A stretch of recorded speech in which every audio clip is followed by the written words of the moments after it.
Assalamualaikum warahmatullahi wabarakatuh. Selamat sore insan BPJS Tenagakerjaan.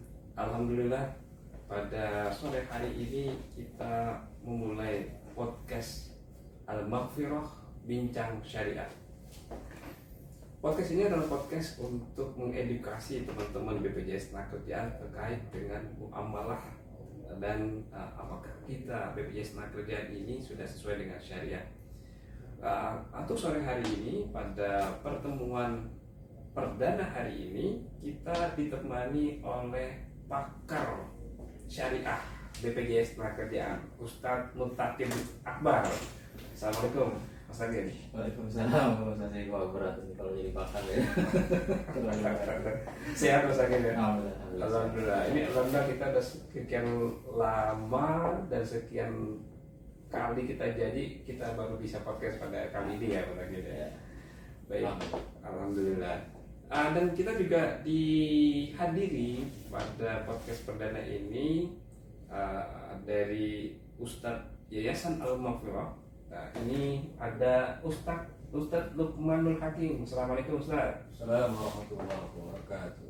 Suatu kehormatan besar kita ini podcast kita dihadiri oleh Ustadz dari Al-Maghfirah nih, Pak Hakim. Alhamdulillah. Baik, insan BPJS Tenagakerjaan. Podcast ini adalah kita sebut Al-Maghfirah Bincang Syariah. Pada tema perdana perdana ini kita akan berbincang mengenai apakah BPJS Tenagakerjaan ini sudah syariah atau belum. Ini juga banyak pertanyaan dari teman-teman di internal kita Pak Hakim dan juga teman-teman di eksternal, terutama peserta ataupun calon peserta. Itu bagaimana sih? Apakah saat ini BPJS TK itu atau yang kita kenal BPJS Tenagakerjaan itu sudah sesuai dengan mekanisme ataupun syariat agama kita? Mungkin Pak Hakim bisa dijelaskan hal ini dulu Pak Hakim. Oke, baik, terima kasih Ustadz Kosasih gitu ya. Jadi sebelum kita mulai, sebelumnya nanti kita pengen dapat juga nih penjelasan dari Ustadz Hakim terkait dengan apa sih yang mendasari dari dalil kenapa kita harus jadi aware nih terhadap syariah kan itu ya. Ya karena kalau kita lihat sekarang ini bahwa di BPJS Tenagakerjaan ada di setiap pegawainya itu diminta untuk ngisi ada IT security awareness gitu ya, kemudian ada risk awareness gitu. Jadi kita harus aware terhadap resiko, harus aware terhadap IT security gitu kan, dan mudah-mudahan di layanan syariah ini itu bisa mengangkat bahwa ini ada akhirat awareness lah gitu. Kita aware terhadap akhirat kita. Akhirat awareness. Ini bahasa apa ini? Akhirat awareness. Nah itu karena akhirat awareness ya kalau boleh dibilang kan kita di dalam bekerja gitu sehari bisa menghabiskan berapa ya? Mungkin lebih dari 50% waktu kita itu ada di kantor kan gitu ya. Itu kalau nggak dihitung kalau nggak dihitung jalannya gitu kan, ada jalan dari jam 5 pagi, ada pulang sampai jam 8, jam 9 gitu ya. Kebayang itu udah sehari udah kayak apaan tahu gitu ya. Nah, alangkah apa ya bahasanya? Mungkin kalau misalkan kita lihat bahwa alangkah baiknya seandainya apa yang kita lakukan selama seharian ini, setengah hari habis untuk di kantor, itu punya nilai ibadah yang punya nilai nanti nilai kebaikan ketika ditimbang di akhirat nanti. Itu keren banget kan sebenarnya. Jadi masya Allah tuh kalau misalkan dapat semua sehari dihitung sebagai ibadah, rasanya mungkin nyaman gitu ya nanti mungkin ya gitu kan. Dan tentunya untuk mendapatkan itu ya kita perlu ngecek lagi apakah kita di urusan kerjaan, cara kerja kita, kemudian kita kerja di mana sih, tujuannya kayak apa itu benar apa enggak kan gitu ya, halal apa enggak kan itu ya poinnya. Tapi kalau misalkan secara umum kalau kita lihat bahwa di BPJS Tenagakerjaan ini kan basisnya full regulated, jadi ada undang-undang yang menaungi, ada peraturan pemerintah yang artinya kalau kita mau runut dari awalnya dulu lah ya, dari awal bahwa kita ini dibentuk dari undang-undang mengamanatkan SJSN, Sistem Jaminan Sosial Nasional, yang isinya itu sebenarnya buat kebaikan masyarakat seluruh Indonesia gitu. Jadi kita punya peluang gede sebenarnya, punya peluang gede membantu masyarakat gitu, membantu rakyat, membantu negara untuk mensejahterakan kan gitu. Itu cita-citanya itu ya. Nah cita-cita itu bisa kita turunkan lagi apakah caranya sesuai gitu, caranya sesuai dengan syariat. Nah tentunya kan kalau tata caranya ada di peraturan pemerintah ya, karena program di pesisiran itu ada 5 dan semuanya tercover di peraturan pemerintah. Nah kita perlu gali satu-satu kan sebenarnya. Tapi yang rada apa ya, melegakan gitu, yang rada melegakan hati gitu ya, bahwa apa yang terjadi di peraturan pemerintah itu kalau kita uji dengan fatwa DSN MUI terbaru terkait dengan kesesuaian syariah di BPJS Kerjaan, itu mirip banget sebenarnya. Mirip ya, mungkin ada minor beberapa yang harus diperbaiki, tapi mudah-mudahan itu bisa ada solusinya. Gimana sih untuk mencari solusi untuk yang dianggap masih tidak sesuai dengan syariah itu tadi, yang belum betul dan tentunya dengan kalau misalkan kita anggap bahwa BPJS sebenarnya udah syariah belum sih ya, kalau misalkan secara kelembagaan ya memang kan bebas kita bikin lembaga, cuma apa yang terjadi di lembaga itu, bagaimana transaksi mulai berjalan dari A sampai Z, itu perlu kita uji.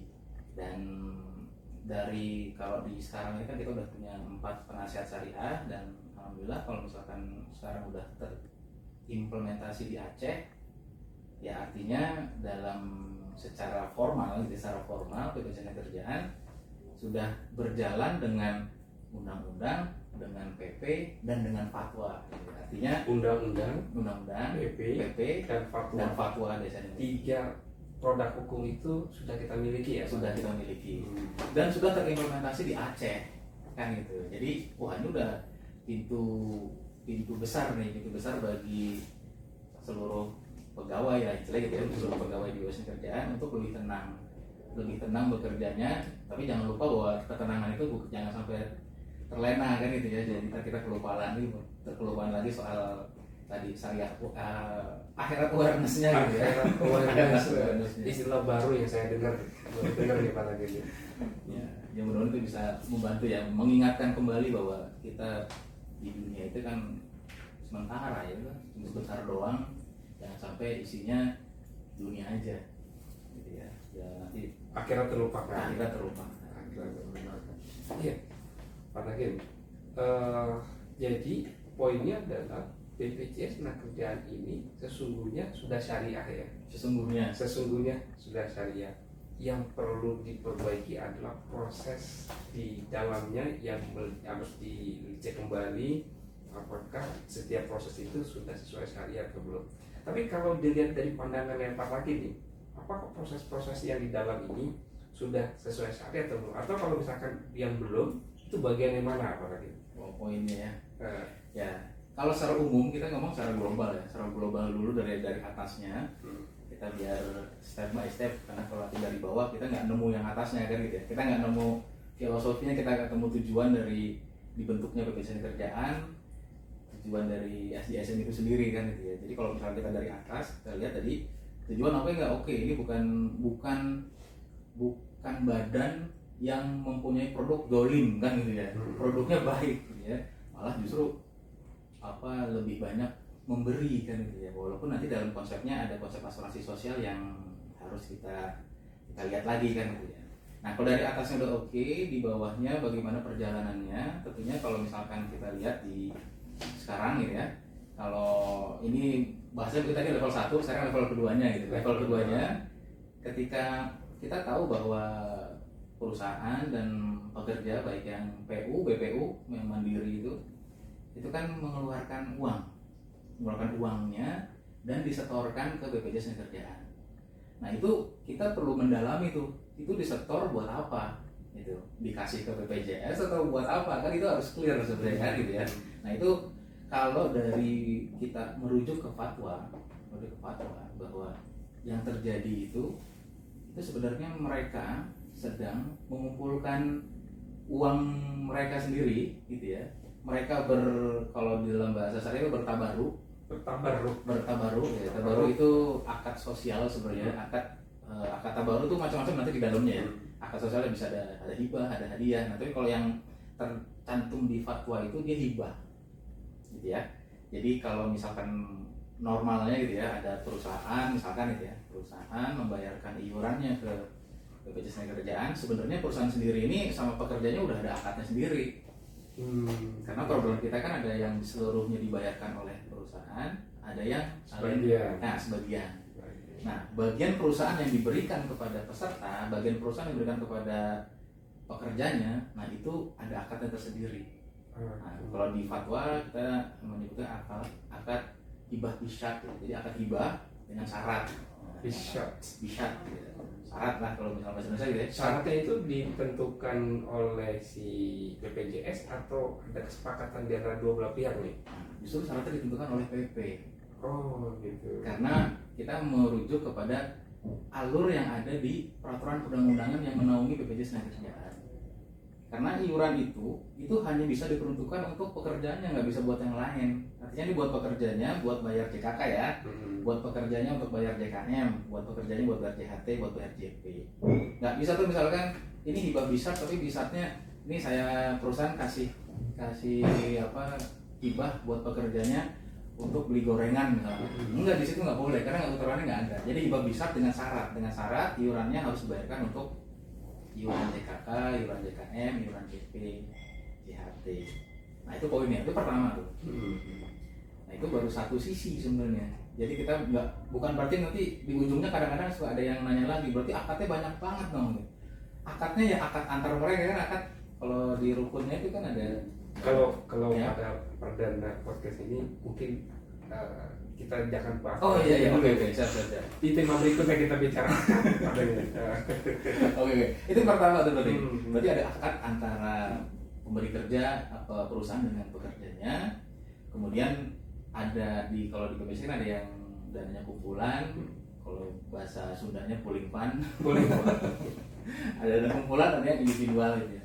Nah khusus untuk yang pooling fund ini berarti antara pekerja, antara pemberi kerja itu saling bertabaru, saling berakad hibah, saling berakad sosial dengan menghibahkan sebagian hartanya untuk digunakan membayar kalau misalkan nanti seanggotanya gitu ya atau pesertanya itu ada yang terjadi resiko ya terkait program gitu ya, ada yang kecelakaan, kematian dan yang lainnya, itu bisa digunakan dananya, dikumpulin dulu tuh. Jadi akadnya dikumpulin. Jadi kayak model bukan individual kayak di asuransi komersial sebenarnya. Arisan ya? Ya mungkin model arisan bisa dikumpulin dulu, terus bagi-bagi deh kan gitu. Jadi nggak ada yang akadnya individual antara si peserta atau perusahaan dengan BPJS Ketenagakerjaan langsung, kecuali JHT ya. Nanti kan ceritanya beda kalau JHT. Tapi yang kita bicara lagi yang pooling fund tadi, yang kumpulan dana. Jadi mereka saling mengumpulkan dananya dan untuk dana sosial. Untuk dana sosial. Dana sosial. Oke. Simpan dulu lagi. Ini menariknya gini nih. Ini kebetulan ada Ustadz Al-Mafiro.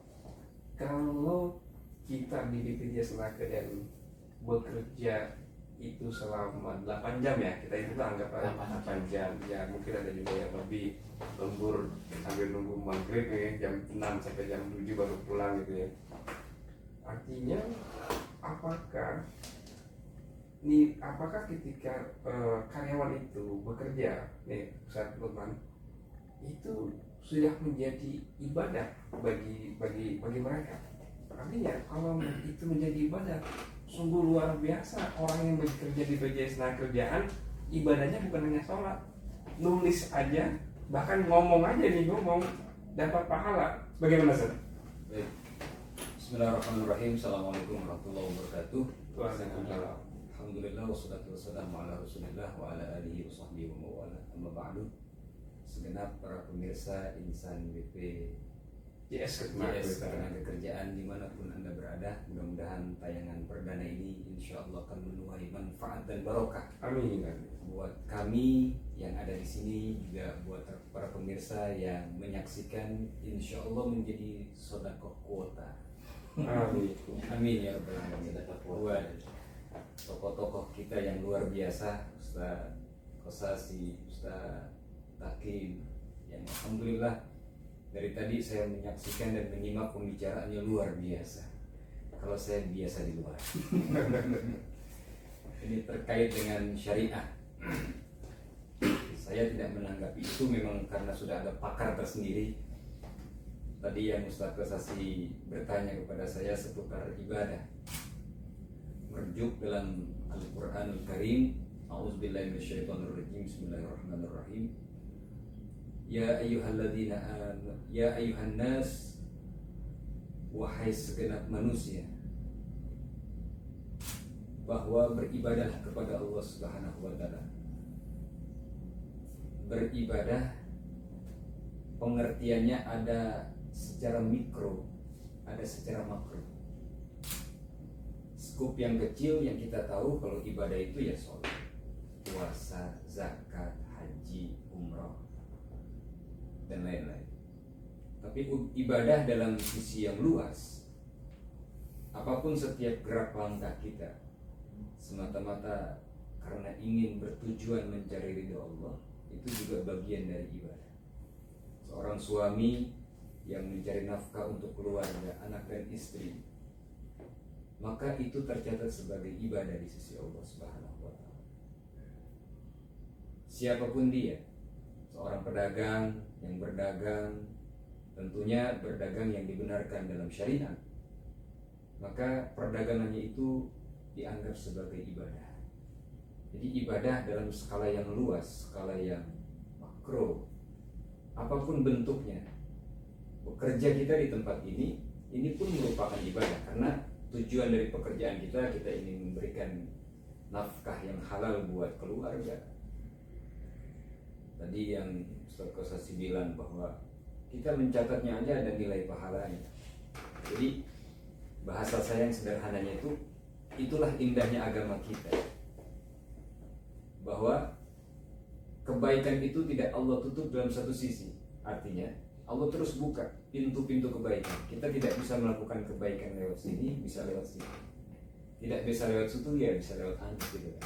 Jadi berbagai macam cara untuk beramal saleh, berbagai macam cara untuk memberikan yang terbaik untuk akhirat kita. Tadi beliau mengatakan masalah akhirat nih. Sebab memang orientasi kita sebagai muslim, tujuan kita ini bukan dunia, tapi tujuan kita adalah akhirat.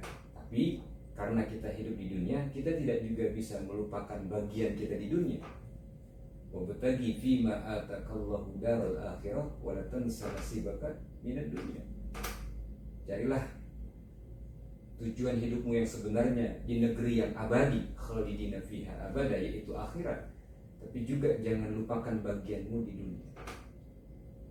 Dalam sholat kita seringkali menengadahkan tangan, dan doa itu hampir rata-rata kita itu, bahkan anak-anak kita saja sudah hafal dengan doa itu. Bahkan orang tua kita juga menyebutnya dengan doa sapu jagat. Wa minhum may yaqulu rabbana atina fid dunya hasanah wa fil akhirati hasanah wa qina azabannar. Dalam kaitan dengan doa itu, untuk urusan dunia kita minta sama Allah Ta'ala, di dunia hasanah, di akhirat pun hasanah. Tapi perbandingannya antara dunia dengan akhirat 1:3. Kalau dunia kita cukup minta 1, Rabbana atina fid dunya hasanah, ya Allah berikan aku kebaikan di dunia, kebahagiaan di dunia. Tapi untuk urusan akhirat, karena negeri yang abadi, negeri yang kehidupan kita kekal selama-lamanya, kaitannya dengan akhirat kita minta 3 sama Allah. Wa fil akhirati hasanah wa qina azabannar wa adkhilnal jannata ma'al masyaallah. Jadi 3:1. Kendati pun demikian, ya kita tidak bisa melupakan bagian kita di dunia. Artinya, kalau bahasa sederhananya Imam Al-Ghazali, Hujjatul Islam, Al-Imam Abu Hamid Muhammad bin Muhammad Al-Ghazali, beliau pernah memberikan sebuah ungkapan indah penuh makna. Kata beliau itu, wahai manusia, inilah dunia, tempatmu yang sementara. Ambillah apa yang perlu, nikmati apa yang boleh. Kalau bisa jangan gagal di dunia, tapi juga jangan tenggelam di dalamnya. Ini dunia, kehidupan sementara. Ambil yang perlu, nikmati yang boleh. Kalau bisa jangan gagal, tapi jangan tenggelam di dalamnya. Kalaupun, kata beliau, duniamu gagal, kau nggak usah khawatir. ada negeri yang abadi yang siap menanti. Bahasa orang kampung saya dulu bilang, jangan sampai di dunia udah susah, di akhirat kebelangsang. Ya kan?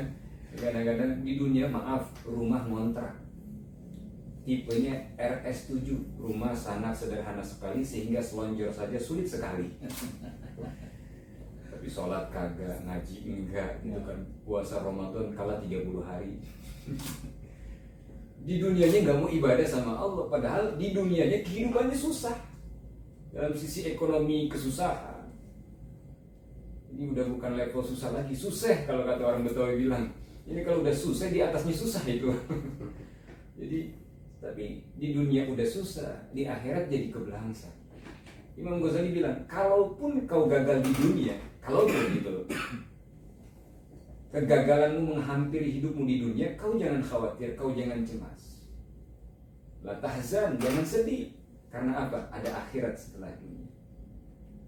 Jadi orientasinya muslim itu, ya sudahlah, sesusah-susahnya di dunia sebentar, semiskin-miskinnya di dunia entaran gitu. Jangan sampai juga kesusahan kita yang berkepanjangan nanti di akhirat. Maka beliau memberikan sebuah ungkapan yang indah, benar sekali, yang insya Allah dapat menginspirasi kita dan para pemirsa tentunya. Ini dunia, negeri yang sementara, persinggahan sementara, sekejap mampir, sekejap mata. Ambil yang perlu, nikmati yang boleh, kalau bisa jangan gagal, dan juga jangan tenggelam di dalamnya. Kalaupun ada kegagalan di dunia kita, jangan khawatir, karena masih ada akhirat setelah dunia. Tapi yang paling penting, ini stressingnya di sini, poin pentingnya di sini kata beliau. Kata beliau apa? Tapi ingat, hai manusia, jangan sampai caramu meraih dunia membuat cacat akhiratmu. Nah ini pentingnya. Caramu meraih dunia membuat cacat akhiratmu. Betapa banyak orang-orang yang caranya meraih dunia tapi membuat akhiratnya jadi cacat. Di tempat bekerja, sikut kanan, sikut kiri, injak bawah, jilat atas. Terkadang kawan jadi lawan, lawan pun menjadi kawan. Masya Allah, menghalalkan berbagai macam cara. Dia nggak pikirin tuh nanti akhiratnya bagaimana. Oke, di dunia mungkin terpenuhi ambisinya, tapi akhiratnya dibuat gagal dan dibuat cacat yang berkepanjangan tentunya. Na'udzubillah, summa na'udzubillah. Mungkin nanti bisa kita lanjutkan lagi tentang bagaimana dalam sisi ibadah, bahwa betul apa yang antum bilang, pekerjaan kita ini adalah bagian dari ibadah kita kepada Allah, karena kita mencari nafkah untuk anak dan istri kita itu dengan cara yang halal, yang dibenarkan di dalam syariat. Dan hasil yang kita dapati di tempat kita mengais rezeki, tempat kita bekerja ini tentunya akan dimakan sama anak dan istri, itu pun menjadi apa? Menjadi ibadah di hadapan Allah Subhanahu wa taala. Allahu. Masya Allah. Nah, yang saya catat dari sekian panjang disampaikan Ustaz Luman, cuma satu kata-kata. Apa tuh? Caramu meraih dunia, jangan mencederai akhirat. Aduh, Itu cakep. dalam banget ya. Ini kita buat tagline tadi. Ya, terima kasih ya. Balik lagi ke Ustaz Hakim. Bicara mengenai syariah bisnis kerjaan, saya seringkali berdiskusi dengan orang-orang yang mau dan sudah resign. Dia. Dalam diskusi dan obrolan saya pada saat itu, mereka meyakini keyakinan mereka bahwa BPJS Ketenagakerjaan itu belumlah sesuai dengan syar'i, sehingga mereka memutuskan untuk resign. Nah, ketika saya tanya, setelah resign mau kemana? Mau berdagang. Mau berdagang. Oke. Pertanyaannya nih berarti. Pertanyaannya dari cerita ini, ceritanya betulan ini. Dan beberapa kali diskusinya dengan ex karyawan kita, baik yang baru maupun yang sudah lama, saya. Pertanyaan adalah, saya mungkin ulang kembali. Apakah iya kita ini masih ada bagian yang tidak syar'i? Satu. Kedua, apakah ketika memutuskan berdagang kita baru paham dengan mungkin belum paham dengan pedagang, itu menjadi solusi bagi rekan-rekan kita yang itu Ustaz. Ya, silakan Ustaz. Ini pertanyaan ini berat sebenarnya. Jadi memang ya kita pernah juga sebenarnya beberapa kali sekali ketemu sama yang ingin riset. Dan memang poin utamanya yang masih pengen banget digali itu bagaimana cara pandang mereka terhadap BPJS Ketenagakerjaan sebenarnya. Yang sebenarnya pengen kita gali kan di titik mana sih sebenarnya yang mereka khawatirkan ada hal yang menjadi krusial bahwa itu tidak sesuai dengan syariat kan gitu ya. Dan tadi udah keren banget tuh, cara mau mencari dunia jangan sampai mencederai akhirat, dan mudah-mudahan adanya layanan syariah di BPJS Ketenagakerjaan ini kita mengurangi cederanya gitu. Mungkin bisa jadi sekarang ada cederanya gitu, kita kurangi cederanya yang akhirnya ya kita tidak mencederai akhirat dengan dunia yang kita jalani sekarang. Balik lagi ke pertanyaan tadi, memang kalau misalkan kita ditanya BPJS Ketenagakerjaan sebenarnya udah apa, kalau misalkan dulu tahun 2015 itu bahasanya malah lebih ini ya, lebih kencang ya. BPJS itu haram lah, udah clear gitu kan. Zaman 2015 tuh zaman waktu ada transformasi dari PT Jam Sostek ke BPJS Ketenagakerjaan kan gitu ya. Tapi justru ini yang menjadi menarik sebenarnya, bahwa ketika misalkan ada yang menyatakan bahwa haram, ya perlu kita uji dulu di titik mana sih sebenarnya titik haramnya. Karena dari 2015 ketika perubahan dari PT Jam Sostek menjadi BPJS Ketenagakerjaan itu transformasi yang sungguh-sungguh vital sebenarnya, karena banyak perubahan yang terjadi di sana. Mulai dari sisi organisasi gitu ya, mulai dari dulu kan PT itu udah pasti ya profit oriented kan gitu ya, dan memang dalam waktu di PT Jam Sostek gitu ya, itu kan memang ada kita ngasih dividen ke negara gitu kan, berapa sih keuntungannya gitu ya. Jadi laporan keuangannya udah laba rugi kan banyak gitu ya, zaman dulu tuh. Nah ketika udah transformasi ke BPJS Ketenagakerjaan, laporan udah nggak laba rugi lagi, tapi udah surplus defisit. Artinya udah mengelolanya udah tidak komersil tapi dengan nirlaba gitu ya. Pertanyaan kan, apakah dengan nirlaba menjadi halal kan gitu pertanyaannya kan gitu ya. Ya tentu nggak semudah itu gitu. Kita akan melihat lagi apalagi yang berubah di sana kan gitu ya. Kalau misalkan dulu di PT Jam Sostek kita melaksanakan dengan apa ya, kalau bahasa sekarang yang asuransi konvensional misalkan gitu ya, konvensional, dan yang asuransi konvensional memang kalau secara yang di fatwa DSN MUI kan memang ini banyak yang melanggar lah kalau pakai asuransi konvensional. Tapi sekarang di BPJS Ketenagakerjaan kan udah berubah, udah bukan lagi menggunakan cara-cara asuransi konvensional, tapi menggunakan cara-cara asuransi sosial. Nah, asuransi sosial ini keren nih karena ini. Wah, ada asuransi sosial apalagi tuh di Indonesia kan ada asuransi konvensional, ada asuransi syariah, kok ada asuransi sosial juga kan gitu ya. Yang sesuai syariah yang mana kan gitu ya. Nah ini yang menarik sebenarnya.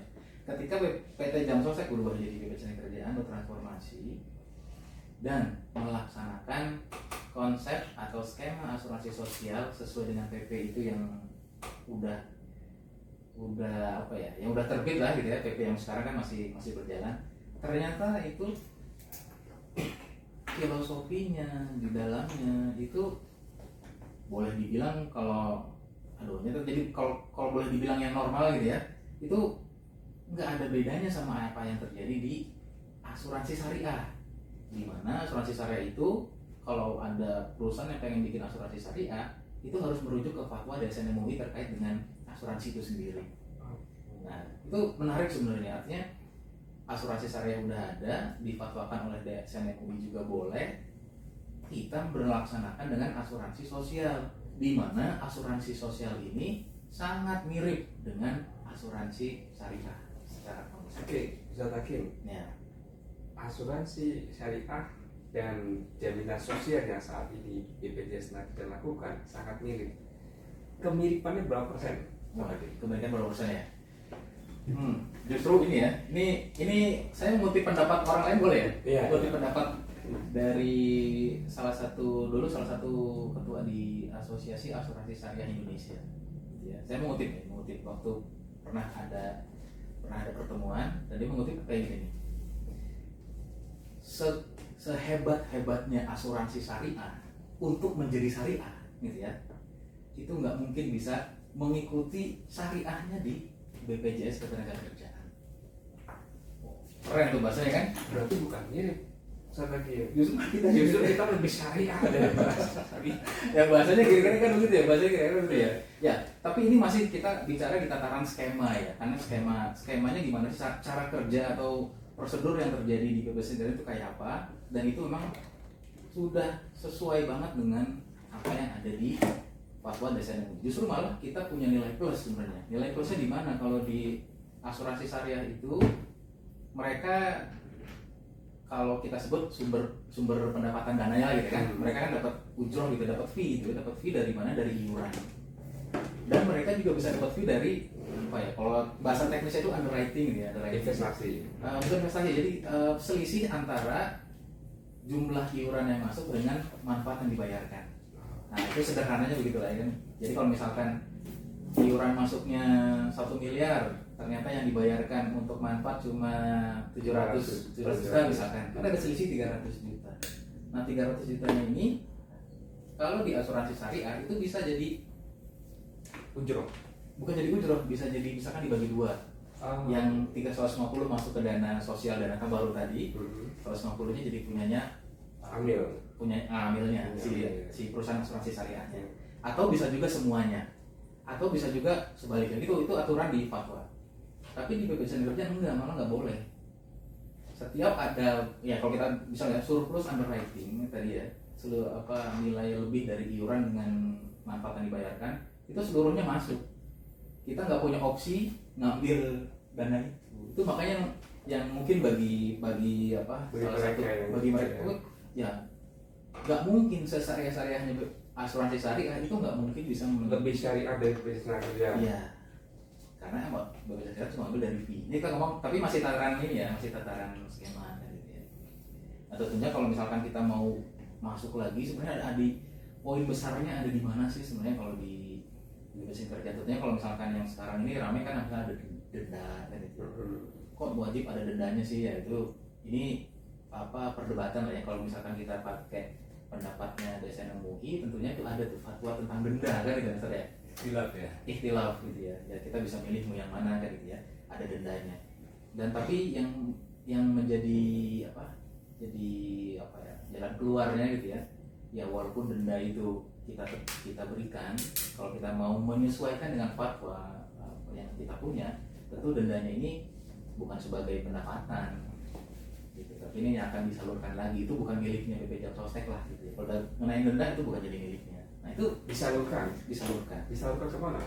Nah kalau misalkan di denda ini karena udah bukan miliknya BPJS Sostek, bukan pendapatannya BPJS Sostek, itu bisa masuk ke dalam banyak hal sebenarnya. Masuk lagi salah satu yang menjadi poin ini karena terkait dengan teknis ya. Sebenarnya kalau misalkan ada jalanan rusak, boleh nggak pakai denda itu? Ya sok pakai kan gitu ya. Buat publik, kemaslahatan. Nah, tapi pertanyaan lagi buat masjid boleh, bagus sih. Boleh. Ada pertanyaan lagi kan, misalkan seperti ini, misalkan ya. BPJS Sostek ini kemaslahatan bukan sih? Ya kan gitu ya. Oh, kemaslahatan, bisa nggak masuk lagi ternyata kan gitu. Misalkan ternyata denda itu bisa menguatkan dana jaminan sosial ini, jadi bisa lebih banyak yang tercover dalam BPJS Sostek gitu ya. Nah itu masih dalam pembahasan sebenarnya. Tapi pada intinya tadi untuk kemaslahatan umat ya silahkan denda ini. Nah ini yang menarik banget nih, Masya Allah. Jadi ibadah tuh yang berefek untuk orang banyak itu jauh lebih disenangi Rasulullah dibanding ibadah yang efeknya buat dirinya pribadi gitu. Ya kalau kita baca dalam sejarah, dalam riwayat ya, Rasulullah berapa kali haji kita tahu, Rasulullah berapa kali umrah kita bisa lihat berapa kali kan? Tapi itu hanya dalam hitungan jari, mungkin bisa kita tahu berapa kali umrah, berapa kali haji. Tapi untuk urusan kurban ya kan, itu setiap tahun Rasulullah nggak pernah meninggal. Berarti kita bisa menarik benang merah dari apa yang beliau katakan, ibadah yang berefek untuk banyak orang itu jauh lebih disenangi beliau ketimbang yang berefek untuk dirinya sendiri gitu. Berarti kalau dari tadi yang saya lihat dan saya amati, ini ibadah yang sifatnya buat maslahat orang banyak, buat memberikan manfaat.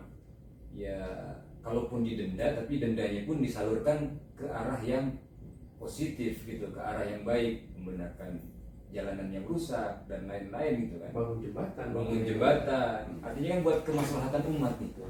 Ya artinya itu ibadah yang insya Allah pahalanya terus mengalir.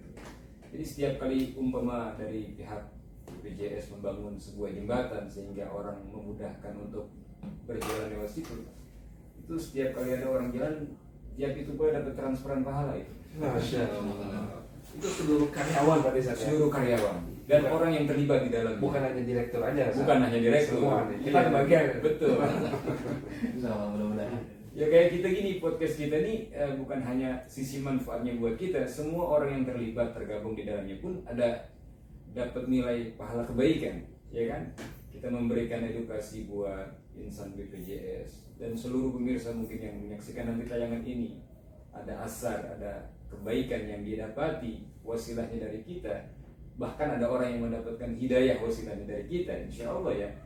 Maka itu jauh lebih baik dalam hadis itu dibanding kita mendapatkan onta yang merah. Khairun minad dunya wa ma fiha, dalam riwayat lain lebih baik daripada dunia beserta isinya. Masya Allah. Onta merahnya ada kan? Saya belum pernah lihat ada onta warna merah. Onta merah tuh di zaman itu yang lagi tren dan lagi viral dan paling mahal sekali. Oh, Ya sekarang ibaratnya kendaraan yang paling mahal gitu ya. Saya juga belum pernah lihat sih modelnya gimana. Saya pikir Ferrari kan. Nah, Iya. seperti itu kan. Jika orang-orang yang terlibat sama kita nih, Bang Sukron juga termasuk tim ses kita nih, masya Allah. Ya kita kan dalam hadis masuk dalam kategori man dalla alal khair falahu mislu ajri fa'ili. Siapa orang yang menjadi sponsor kebaikan, kemudian kebaikan itu diikuti oleh orang lain, maka sponsor kebaikan itu akan mendapatkan nilai kebaikan, nilai pahala kebaikan sebanyak orang yang menyaksikan tayangan ini. Makanya jangan lupa pemirsa, like and subscribe. Itu like and subscribe. Share sebanyak-banyaknya. Jadi sebenarnya lanjutin lagi sebenarnya, boleh betul ya. Iya. Jadi kalau dari hasil analisa kami di tim dan di penasihat syariah gitu ya, dan dulu kita pernah ada konsultan dari luar juga untuk menganalisa titik mana sih, karena krusialnya ada 3 sebenarnya, terkait dengan akad, terkait dengan kepemilikan dana, dan terkait dengan investasi. Nah, gitu ya. Dan di akad ini sebenarnya seru sebenarnya. Di akad ini seru, mungkin nanti kita bisa bahas Di episode episode berikutnya. berikutnya, tapi di kisi-kisinya gitu ya.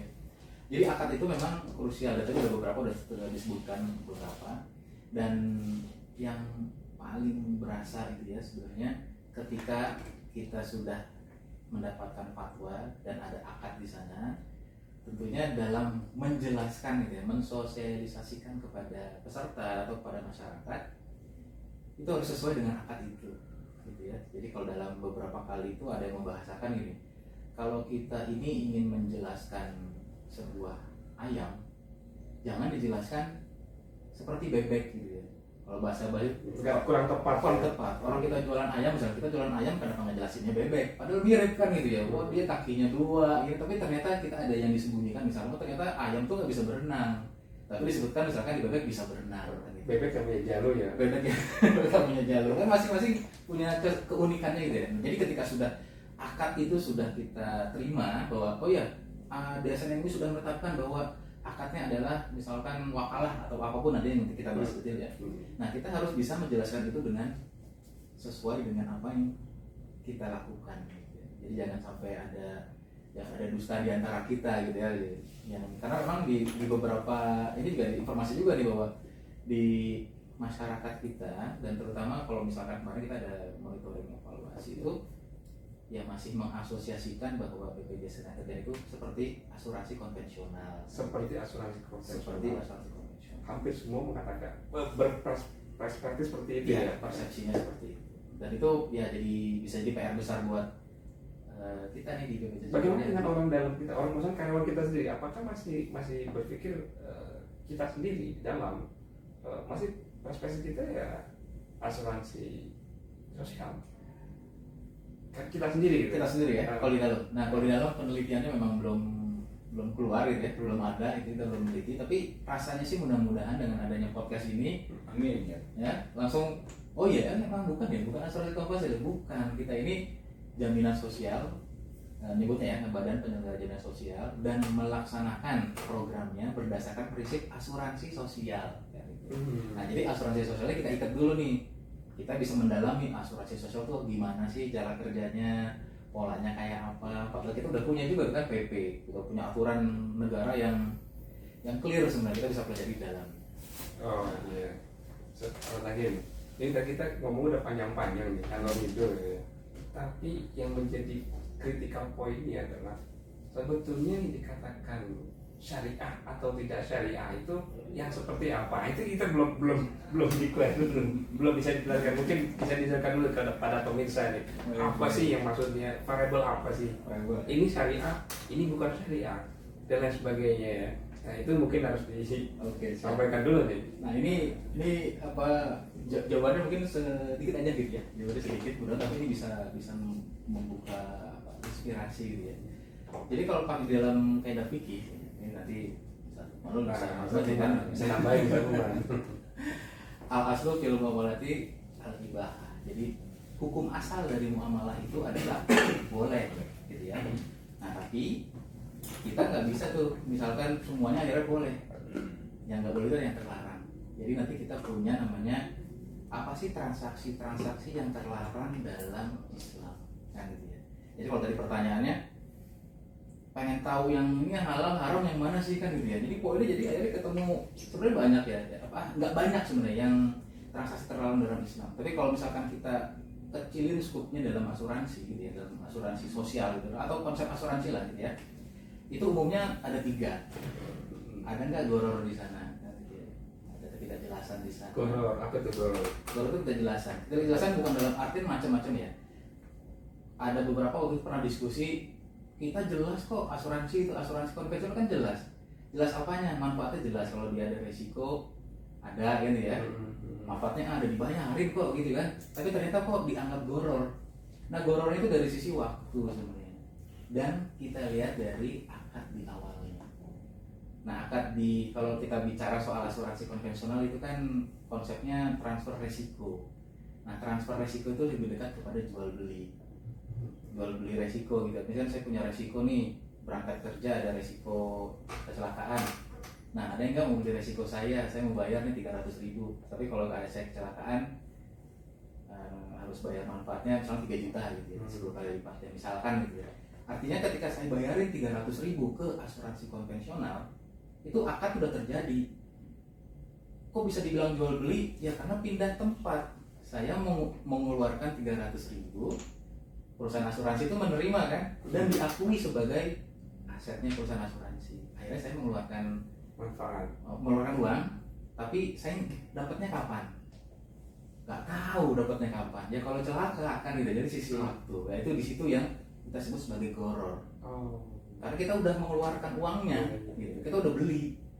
Kalau jual beli kan ya, saya beli pulpen misalkan, berapa harganya 1.000, ya udah saya keluarkan 1.000. Pulpen saya terima, jadi pembelinya mengambil pulpen tapi mengeluarkan uang. Nah penjualnya dia akan menerima uang, mengeluarkan pulpennya. Nah tapi kalau di perusahaan asuransi konvensional itu kita udah bayar, saya dapat apa? Belum nanti gitu ya. Kalau kejadian. Nah itu yang dianggap sebagai goror ada di sana. Kemudian yang kedua, 3 hal ya, tadi 3 hal kalau di dalam konsep asuransi. Ada maisir. Maisir itu mungkin kalau dekat, kata-kata lebih dekat ke perjudian gitu ya. Kita berjudi. Ya jelas tadi kan kita udah bayar 300.000, kita tahu tuh bakal dapat 3 juta kan gitu ya. Syaratnya apa sih? Syaratnya cuma jatuh doang naik motor katanya. Akhirnya misalkan sebulan kita udah bayar 300.000, wah kita naik motor nggak jatuh nih perasaan kan gitu ya. Menjatuhkan diri. Menjatuhkan diri ya, itu untuk dapetin manfaat lebih. Nah itu maisir. Yang ketiga riba. Riba ini kalau dalam asuransi, terutama asuransi konvensional yang masih menggunakan transfer risiko itu, kan kita udah ngeluarin uang nih tadi 300 ya. Inilah apa, misalkan ceritanya dia jatuh ternyata dari motor gitu ya. Dia dapatnya berapa tadi kan 3 juta. Artinya jual beli 300.000, dibeli untuk membeli apa? Untuk membeli 3 juta. Riba. Kita ada pertukaran uang dengan yang tidak setara. Gitu. Kita bayar 3.000, dapatnya 3 juta. Itu riba di dalam asuransi konvensional yang menggunakan konsep transfer resiko. Dan itu semua sebenarnya kalau misalkan kita melihat lagi ke asuransi syariah, itu semua bisa tereliminir gitu. Apalagi di asuransi sosial. Iya. Karena konsepnya nggak jual beli tadi. Nah, konsep jual beli inilah yang mudah-mudahan bisa kita bisa kita sesuaikan, bisa kita luruskan bahwa ketika peserta BPJS Ketenagakerjaan ini mengeluarkan uangnya, itu bukan beli sesuatu, tapi menghibahkan sesuatu. Menghibahkan sesuatu. Bukan beli. Bukan beli. Jadi ketika hibah, hilanglah goror itu. Kan hibah. Maknanya menghibahkan itu artinya bukan secara terpaksa berarti ya. Ya, seharusnya nggak terpaksa. Berarti dengan sukarela ikut suatu program yang tadi menghibahkan dananya untuk keperluan orang yang membutuhkan. Ya. Dikumpulin tuh dananya. Atau ilustrasi yang bisa jadi ini bisa memudahkan ya. Itu ilustrasi kayak kita ada iuran lingkungan sebenarnya, iuran RT. Dana sosial. Nah, kita misalkan setiap bulan bayar iuran RT gitu ya. Misalkan ada yang 100.000, ada yang 150.000 buat orang sakit gitu ya. Nah, ternyata kita bayar 100.000 itu bentuknya apa? Jual beli, atau misalkan saya pengen bayar 150.000 nih, supaya apa? Supaya kalau saya sakit atau saya kecelakaan dapat deh dari dana kas RT misalkan gitu. Kan enggak sebenarnya. Lebih banyak ini keumuman gitu, keumuman ketika dia bayar iuran RT untuk apa? Ya untuk bantu sesama kan gitu ya. Ngumpulin lah ini. Nah, dari dana kumpulan itu ada yang bendaharanya ya. Nah, bendaharanya bakal nyimpen nanti kalau misalnya ada yang sakit dikeluarin dari situ. Termasuk kita juga nih yang ikutan bayar resmi kalau sakit dapat itu dari situ. Nah, itu konsepnya mirip dengan apa yang terjadi di BPJS Ketenagakerjaan.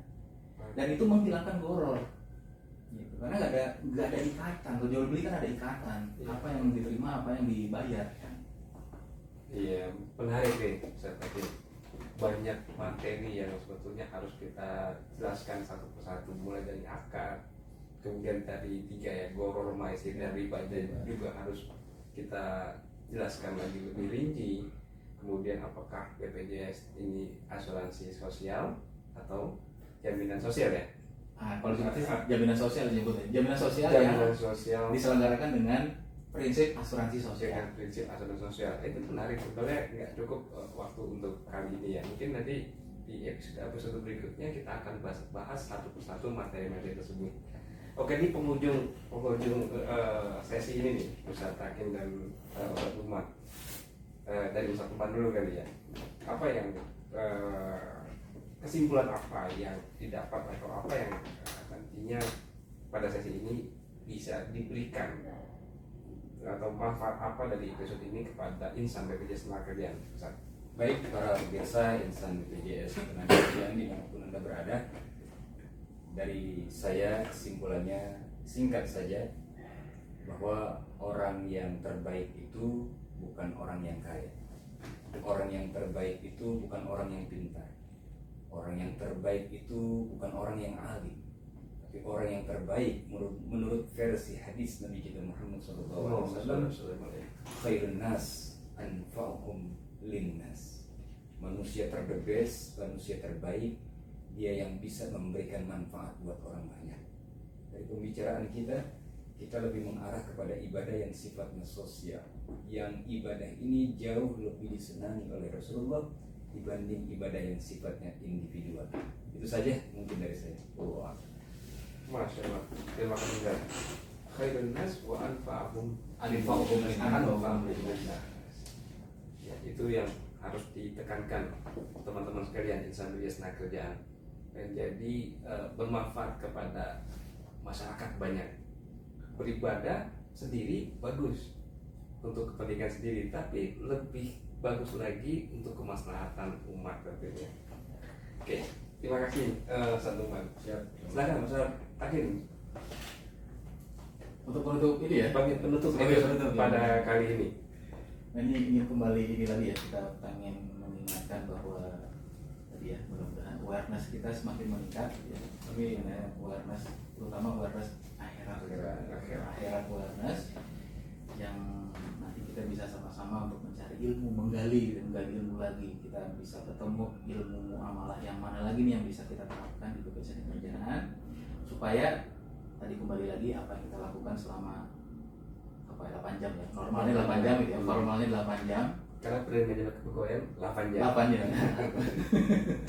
8 jam itu bisa bermakna bukan hanya di dunia tapi juga bisa kita bawa ke akhirat, dan itu memperberat timbangan kebaikan kita. Dan satu lagi nih sebenarnya boleh ya, satu lagi, dan ini yang bisa jadi ini sebagai pengingat kita juga, dan pengingat misalkan nanti ada teman-teman yang juga pengen mengingat itu juga gitu ya. Jadi ada satu kaidah fikih juga nih, ini yang sering disebutkan juga bahwa layat rukuluhu layat rukul. Jadi kalau kita nggak bisa melakukan semua paling tidak jangan kita tinggalkan loh, jangan ditinggalkan gitu ya. Kita tahu bahwa BPJS Kerjaan ini kita udah melihat bahwa ini memang belum sempurna kan gitu ya. Tapi jangan sampai kita tinggalkan yang akhirnya dia makin menghilang. Jadi kita sama-sama untuk membangun BPJS Kerjaan ini sesuai dengan syariat. Yang akhirnya kita kembali lagi bahwa 8 jam kita itu bisa bermakna di dunia dan soal akhirat. Sedikit kira-kira tadi ya, terima kasih Ustaz Hakim. Poinnya adalah yang saya tangkap ya Ustaz Hakim, bahwa 24 jam itu sudah pasti dimiliki oleh semua, oleh kita. Tetapi apakah 24 jam itu kita manfaatkan dengan benar-benar untuk ibadah kepada Allah? Karena sesuai dengan firman Allah Subhanahu wa taala, wa ma khalaqtul jinna wal insa illa liya'budun. Kita ini diciptakan oleh Allah Subhanahu wa taala kecuali hanya untuk menyembah kepadanya. Maka bekerja kita tujuannya kita maknai untuk menyembah, ibadah kepada Allah. Baik ibadah yang tadi yang Ustaz Lukman sampaikan, ibadah sendiri, kepentingan untuk sendiri, dan ibadah untuk kemaslahatan umat. Baik, Insan Udah Senang Kerjaan berakhir sudah episode pertama pada kali ini. Terima kasih. Jangan lupa like and subscribe. Share sebanyak-banyaknya. Insya Allah kita akan melakukan podcast ini 1 minggu sekali. Setiap Jumat ya, sertakin ya, teman-teman. Kita akan membahas mengenai syariah, khususnya mengenai layanan syariah BPJS Tenaga. Kita akan memberikan awareness akhirat kepada seluruh insan Pakistan dari Sabang sampai Merauke.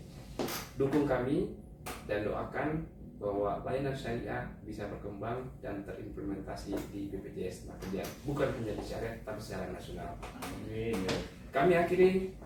Terima kasih Ustaz Hakim, Ustaz Numan. Wallahu muwaffiq ila aqwamit thoriq. Assalamualaikum warahmatullahi wabarakatuh. Waalaikumsalam warahmatullahi wabarakatuh.